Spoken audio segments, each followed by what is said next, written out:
Alright there. This is going to be called Supermajority Revisited.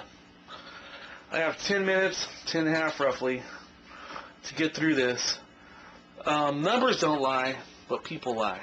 Keep that in mind. There's something else I have written over here. Let's see what we got here. Oh, we're going to cover the idea of a mandate, which the first time I ever heard of it was a Reagan, Republican, during the 80s when he beat Walter Mondale. Reagan won 49 states, and very popular Republican. Mondale won his home state of Minnesota and the District of Columbia.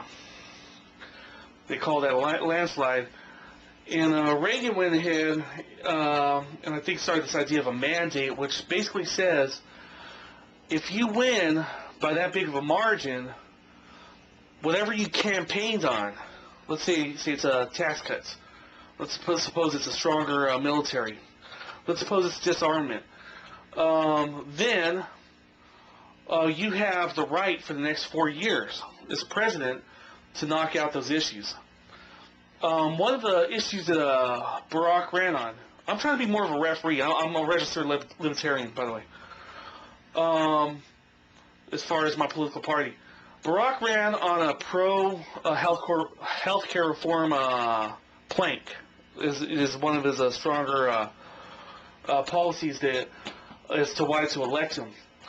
John McCain. Oh, we're going to play some guitar, by the way, because we're not going to get too political here. In between us all, and that's what I'm trying to knock this out. I was on the news today saying that for the first time in U.S. history, Congress is passing a bill that's overwhelmingly not supported by the American people. And we're talking about healthcare. 3 of the most popular polls and trusted polls is Gallup poll, Rasmussen, and Zogby, so far as I know. And we're going to look at some numbers. We're going to play a little guitar. And let's do that right now. We're going to listen to the parts of speeches. This is pretty much a follow-up. Let me see. I hope... okay. This is somewhat of a follow-up to Supermajority. The piece that I did before. And once in a while when I see a politician out there that blatantly skews the numbers or the truth or whatever as I see it, I'm going to call them on it the best I can.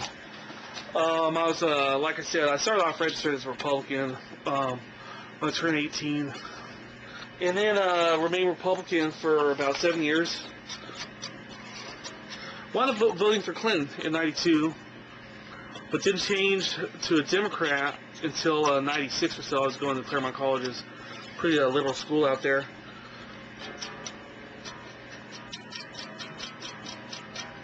And then, I don't agree with everything the Democrats do either. So I found myself not necessarily sitting on a fence. One of our founding fathers was a guy named Thomas Paine. And he wrote something. Madison was writing the Federalist Papers, but Thomas Paine wrote a book called Common Sense, and he said that government in its best form is a necessary evil, in its worst form, an intolerable one. And that's what libertarians pretty much run on. The less government, the better. We have a government that provides roads for us. Now they're going to provide health care for us. If there's something that the corporations and capitalism refuses to do, a government inevitably starts to do.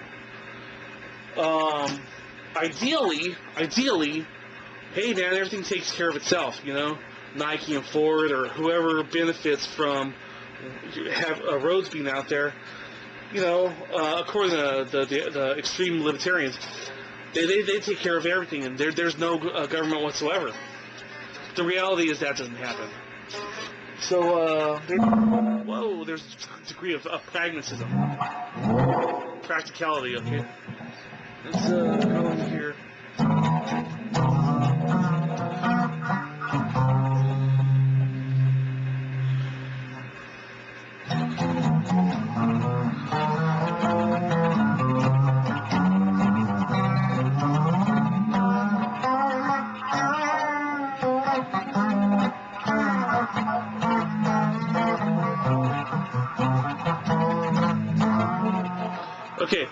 So we're going to play a little guitar,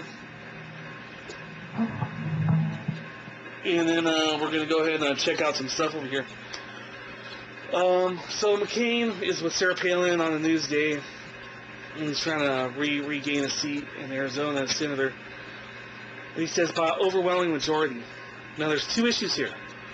One is the last administration. Republicans, during the 8 years before Barack, in the form of George Bush, didn't care about popularity. And I'll play a piece right there. And the other thing too is McCain's a little off. As far as he says 2/3 oppose, and I'll show you the numbers from Rasmussen, Gallup, and Zogby. So let's check out Bush, George Bush first. I'm gonna get this thing called FRAP, by the way, fraps or something, where you're not gonna have to see the little lines go down the screen. But in the meantime, we're at 6. Oh, come on, 7 minutes. I gotta do this quick. Let's do this quick. Okay. Over here, we're gonna see some poll numbers. This is a Zogby right here.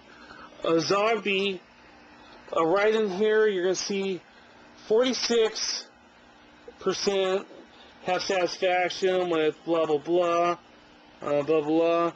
Let's see what we're looking for. Okay, down here, where is this at?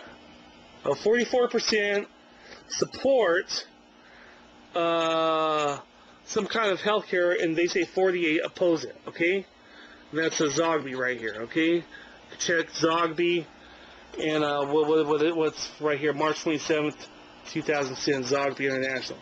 All right, let's close that one. This is right here, Gallup. Okay, this is a Gallup poll. Okay, and once again, we're current March 26th, 2010. And down here in line 4, what are we looking at? They say 50% are in favor of a government plan. Right here, where is that? Okay, 50% favor of a government plan, 46% opposed. And what are we talking about up here? America on health care reform. So Gallup is actually saying the more people are for it than against it. Okay. Now the Rasmussen reports. These guys are saying that 41% favor. Okay, these guys say 41% favor health care, 54% are opposed. And furthermore, these guys, because I read them, we're running out of time. They say it's the price. It's not that people are opposed. No one's opposed to health care.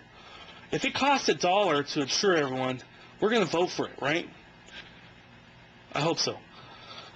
But no one's opposed to it. It's the logistics and the economics of it.